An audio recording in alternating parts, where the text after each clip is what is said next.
Welcome everyone to this week's Roundup for Eve Echoes for the 8th of July 2023. If you're new to these videos, this is where I give you a quick overview of the news for Eve Echoes, just in case you're one of those guys that just can't keep up with everything that's going on. So, first topic of today is the Super Capital Content Creator Clash. As you can see up on screen at the moment, the Content Creator Clash has ended Sunday last week. Gengar won the match. If you want to go and watch the video, because the entire thing was live streamed by numerous people, including Taylor Rick, you can follow the links in the in the description below. Follow the links in the description below and you'll be able to see some awesome footage of the event itself. So moving on, we have the CCC. The C's get really confusing. This is the NetEase Ran event between corporations with the hope of winning a Science-C, otherwise known as the Science-C Cup. The winner appears to have been X Corporation, followed by Cerberus Echo and then Black Screen. NetEase also have released a video containing the highlights of the battles. It's only about 2 minutes long, not quite as engaging, but once again, in the description below, I'll leave you guys a link. Moving on to the third topic, we have what might as well be the regular Plex report for the game. Plex is somewhat stable in price. It keeps hovering between 4.8 million and 4.9 million. As you can see up on screen right now, I should have actually been a bit more sensible and bought up those Plex because that was going a bit lower than market value, but I didn't. Somebody else will have that by now. But yeah, 4.8 to 4.9 million. So it's not surging back to super duper heights that see it getting scooped up and gobbled up and disappearing from the market. But it's still a wee bit expensive for some of you guys. So just in case you're not aware, that's the sort of price you should be expecting. Budget for around 4.9 million and you should be fine. Moving on, of course, we still have the Interstellar Bazaar event with the anime skins. Yeah, the event is still going on. I've not taken note of exactly when it concludes, but I believe we have another week of it. So moving on, lastly, we have the developer Q&As, or normally I would say that, but before that, it appears I forgot about this particular one because it never seems to affect me. Server network fluctuation compensation. Turns out with a recent maintenance, as is quite often the case, there are login issues or some other issue. There's always a bug that comes to light. We got 50,000 skill points, so if you haven't logged in yet, go get those skill points. It'd be a nice little login reward for you. These things never seem to affect me because maintenance is always at the start of the working day for me, and I have no internet connection when I'm at work. So, yeah, there you go.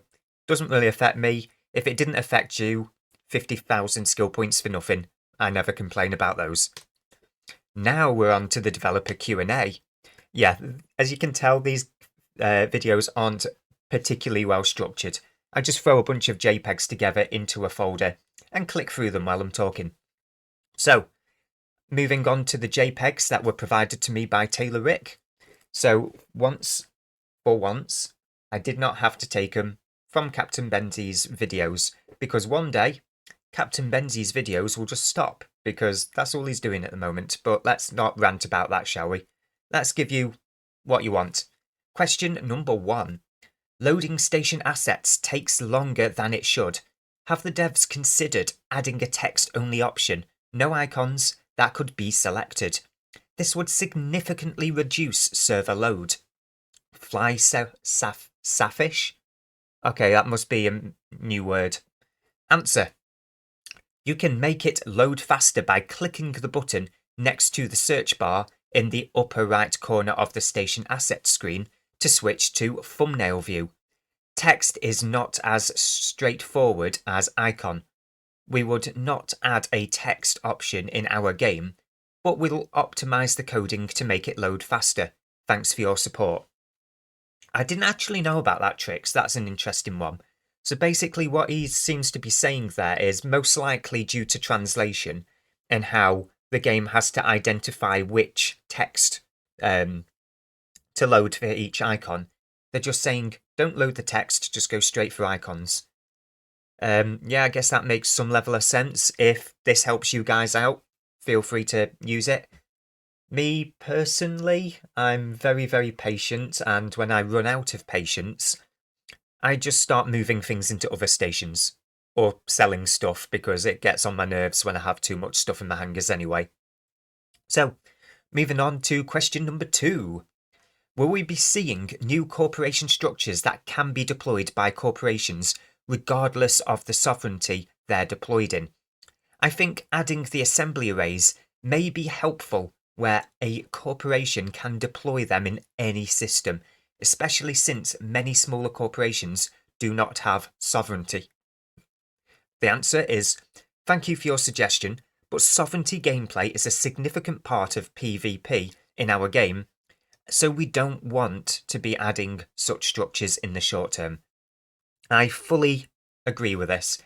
I understand where the individual is asking this question from because as a small corporation, getting your first corporation outpost set up can be one hell of a grind, especially if you're just a small corporation with a couple of hardcore players. That said, conflict over territory is supposed to be one of the driving forces on conflict in this game. Of course, it's not really how things have played out, but that's the intention anyway. And they just need to, tweak a few things to actually make us engage like that. But anyway, I completely agree, wow, with Nettie's Paulin here. So let's move on, shall we? And it's worth noting these 2 questions have been answered by the same person, Nettie's Paulin. It's not Melos, it's not Cloud. At least they seem to be alternating which individual they have answer the questions every week. And once again, they're all answered by Paulin on this side as well. So, question number 3. Require fuel consumption for cloaking devices to limit infinite cloaking for camera use. Answer. Thank you for your feedback. We will provide the corporations with some anti-cloaking measures to limit the excessive use of this feature. Underline the word excessive here. For some of you out there, and I've not watched Captain Benzie's video here, but I could entirely believe that he'd go on some kind of tangent here. What's going on is a lot of corporations and alliances have ships that have cloaks on them that sit, say, 200 kilometers from a Stargate, and they just sit there all day, every day, just watching traffic with all of the footage being streamed to a Discord server. And what happens, of course, is if you need intel, you just jump on Discord, click on that channel, the one that's named for whatever Stargate that you want to have eyes on, and job's a good one. You can see everything that's going on from that camera's point of view. Now, there is no way of tackling those cameras, and it's not always used for home defense purposes. For example, if somebody wanted to, if somebody wanted eyes in your own sovereignty system, let's say you're in the middle of Branch, I'm just using Branch as an example. Say you're in the middle of Branch, you're undock in the morning to go and do some ratting. There's a neutral in system.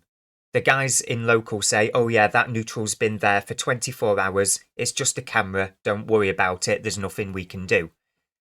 That camera could be used to trigger a log-off trap at any given moment. And it has real-time intel that can't be countered in any other manner other than move to a different system.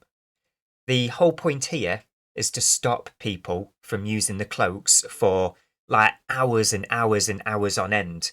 So, yeah, that's all it's about. If you're a PvPer who goes around using cloaky ships and you're only in a system for a couple of minutes at a time trying to bait people, odds are whatever solution NetEase implements, it's not going to affect people that are using cloaks for 5 to 10 minutes. It's going to be aimed at people that use their cloaks for multiples of hours. But we'll have to see what the solution there is. Whatever it is, I'm all for it. I like cloaks. I like moving around with cloaks on and using cloakies to move things around. Hell, I've moved probably about 8 billion Zisks worth of outpost parts around in a cloaky ship. even though I've had people offering jump freighter services to me. I just like the thrill of it, using the cloaks to move around. But yeah, I agree. We need something to limit excessive use of cloaks. Moving on to question number 4 before I ramble too much about cloaks. Hello, are you planning to do something with high volume of gas in the game? We only have a few ships where we can use it.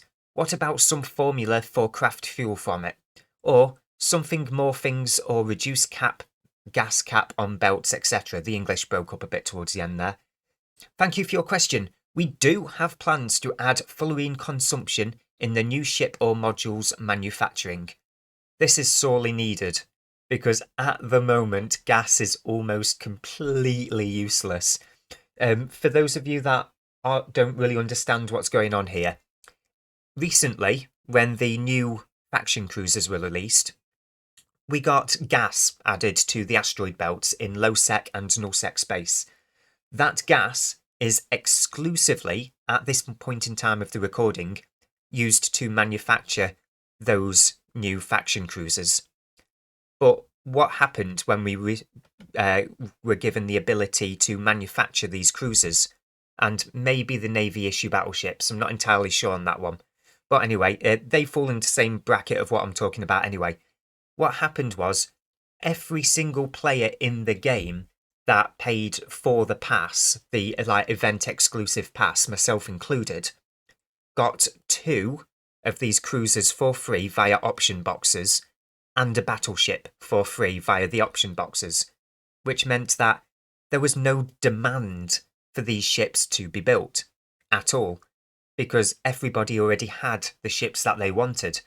And of course, there were players that had multiple accounts and they only wanted one of each ship, paid for it on multiple accounts, ended up with, say, a dozen option boxes, just opened up the option boxes and put them on the market to sell.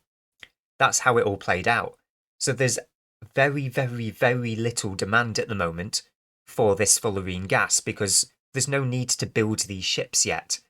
And by the time we start building them, the demand isn't going to be particularly high for them, because these are ships that there isn't going to be a high usage of because of how insanely expensive they are, because they are at the very upper tier. We're talking like Tech 10 with faction bonuses slapped on top. So yeah, they need to do something about this fullerene consumption. Me personally, my solution would be put them in their own anomaly. Put them in a scannable anomaly that you have to scan down and then go out in a venture to mine with. Take away all of the abilities to mine it with strip miners. Make it something that's mined with a venture.